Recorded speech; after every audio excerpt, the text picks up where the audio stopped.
Welcome to the Tech Egg. Don't get scrambled. Enjoy the video.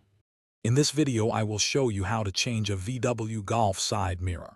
First, let's get prepared. You will need a few basic tools, like a set of Torx bits and a plastic trim removal kit to protect your vehicle's interior. Begin by gently prying off the interior door panel trim. This step is crucial for accessing the mirror's mounting bolts and electrical connections. Remember to disconnect any small electrical wires, like those for a tweeter speaker, as you go.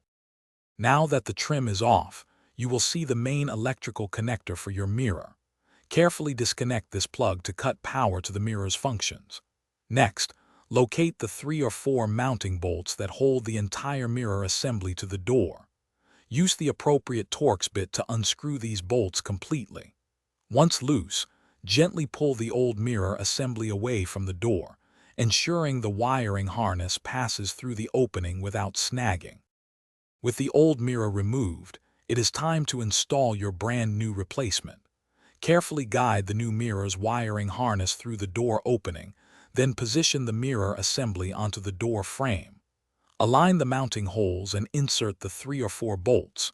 Tighten these bolts firmly, but do not over-tighten them to ensure a secure fit. Finally, reconnect the main electrical connector, making sure it clicks securely into place.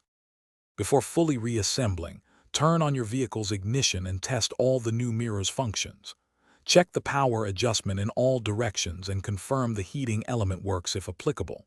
Once satisfied, reconnect any smaller electrical wires you disconnected earlier. Finally, carefully reattach the interior door panel trim, ensuring all clips snap into place and the panel sits flush. Give the mirror a gentle tug to confirm it is securely mounted. Thanks for watching. Consider subscribing if I helped unscramble your problems.